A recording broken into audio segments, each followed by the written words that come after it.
نو زمونږ علماء کرام فرمایي طلبو د پولیس ورات مخې ته پرته وي او اعمال به تللی شي، اعمال به تللی شي. د چا عمل چې درون وي، د نیکۍ عمل یې درون وي، نو هغه به په پولیس ورات باندې نیغ تیر شي او جنت ته به لاړ شي. او هر مبارک پیغمبر علیه السلام هغه به د خپل امت نگران وي. زمونږ نبی کریم جناب نبی کریم صلی الله علیه وسلم مبارک په د خپل امت سره ولاړ وي، او هر امت سره مو او هر تلې سره دغه شانتي آدم علیه السلام مبارک په ولاړ وي، کرامن کاتبین به ولاړ وي، چې ځکه آدم علیه السلام مبارک د ټولو پلار ده که نه. کرامن کاتبین د انسانانو په اوږو چې کومې فرشتې ناستې دي هغه به ولاړې وي، چې دا انسان ونه وایي چې ما نه چا کمې کړې ده یا رانه زیاتې کړې ده. مبارک کې الله پاک جل شانه هغه فرمایي وما علی الذین یتقون من حسابهم من شیء، نشته په هغې کسانو باندې چې هغوی خپله د الله پاک جل شانه نه یریږي، من حسابهم من شیء د حساب د هغې کسانو نه چې هغوی دوی سره جګړه کوي د څه څیزو. څه معنا؟ یعنی دا یو مسلمان سړی ده، یو نیک سړی ته، نو که چېرته ته دوی منې کوې او دی تا سره جګړه کوي، نو د هغوی حساب کتاب ځان له ده ګورې تا سره به د هغوی حساب نشي کولی.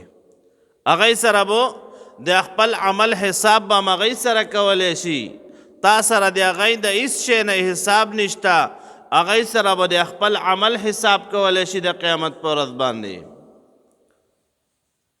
د قیامت په ورځ اعمال به تللی کیږي که نه.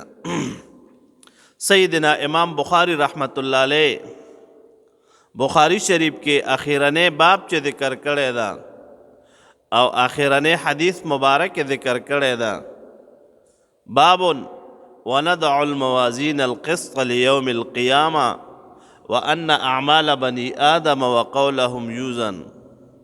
سیدنا امام بخاری رحمت الله علیه دا باب ذکر کړی دا چې خدای پاک جل شانه فرمایي مونږ به تلې ودرو د قیامت په ورځ باندې نسب وکړو او د انسانانو اعمال به تلو.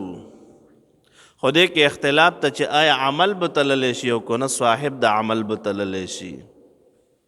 آیا دا کم سړی چې عمل کوي نو دا به تللی شي او که نه اعمال به تللی کېږي. لکه مونږ الحمدلله اوس دا مونځ وکړو که نه، نو یوه ډله ده ګمراه ډله ده چې هغې ته معتزله یي، هغوی وایي د اعمالو طول نشته. ولې؟ وایي اعمال خو اعراض دي، اذا وجدت فتلاشا، وایي بس موجود شو بس ختم شو. لکه مونږ دا مونځ وکړو نو هغوی وایي اوس دا مونځ کم ده بس ختم شو، او مونږ ورته وایي چې نه اعمال به تللی شي.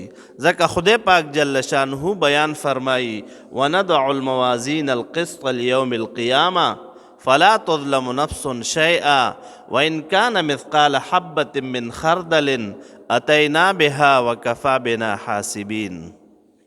خدای پاک جل شانه فرمایي مونږ به د قیامت په ورځ باندې تلې ودرو او تلې به کیدو، نسب به کو او د اعمال به تللی شي. کو چا د وري د دانې عمره عمل کړی وي نه هغه عمل به ګورې راوړلی شي او مونږه ګورې کافي حساب کوونکي. خدای پاک جل شانه فرمایي. او بل دا دنیا کې دغه سوال ختم شو. خلک وایي د اعمال اعراض دي که نه، معتزله وایي. نو مونږ وایو چې ګوره ته دلته کې ګاډي کې روان وې که نه، دا په 120 سپیډ کې روان ده، خلک یې که نه، یا 100 کې روان ده، تا ته میټر چې کم ده تاویږي او وایي درته دا 100 کې رفتار ده. او یا چې تبه دي وي، تبه ترمامیټر د تخلی کې کیدي نو هغې کې درته وایي ستا دومره درجه حرارت ده او دومره تبه دی ده، 100 تبه دی ده، یا 104 102 101 تبه دی ده. نو هغه د تبې حرارت تللی شي که نه.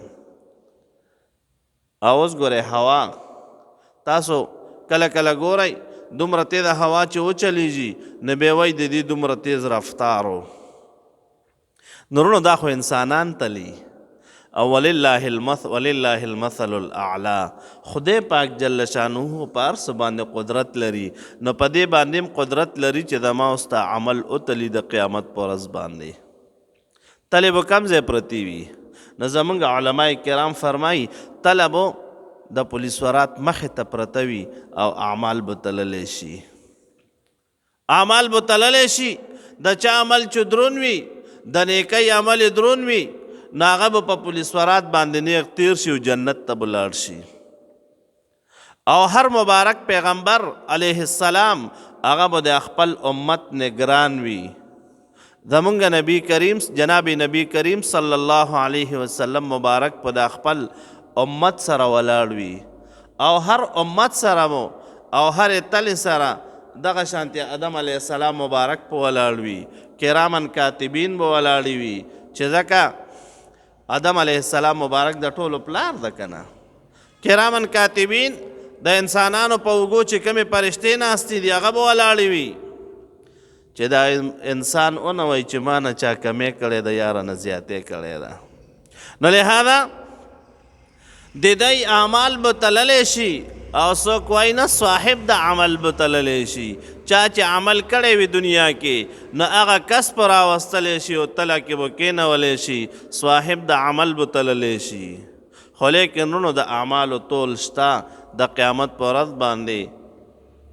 دې وجې نه حدیث مبارک کې راځي جناب نبی کریم صلی الله علیه وسلم مبارک فرمایي چې چا دوه کلمې دي، دوه کلمتان خفیفتان علی اللسان حبیبتان الی الرحمن ثقیلتان فی المیزان سبحان الله وبحمده سبحان الله العظیم. پیغمبر علیہ السلام مبارک فرمائی دوه کلمې دي. دلته کلمه په معنا د کلام سره ده چې دا دوه کلمې چا ویلې وي، داسې کلمې چې په ژبه باندې ډېرې اسانې دي او خدای پاک جل شانه ته ډېرې محبوبې دي او په تلې د میزان کې ډېرې درنې دي. یو پکې سبحان الله وبحمده او دویم سبحان الله العظیم. سبحان الله العظیم دا کلمې چې چا ډېرې ویلې وي هغوی ته به د اعمالو طول دروند وي د قیامت په ورځ باندې.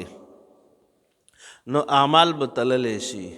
نو خدای پاک جل شانه فرمایي چې په هغې کسانو باندې چې هغوی خپله د الله پاک جل جلاله نه ډارېږي، نو د کمو کسانو چې ورسره جګړه کوي، یعنی معنا څه دی ورته دعوت کوي او هغوی انکار کوي، لہذا د دې منکرینو حساب په دې نیکانو باندې نشته. هغوی سره به خپل حساب کیږي او دوی سره به خپل وي. په دې نیکانو باندې یو څه شته، ولکن ذکر لعلهم یتقون. لیکن نصیحت ته په دې نیکانو باندې چې دغه خلقو ته نصیحت کوي چې د الله پاک جل شانه طرف ته راشئ.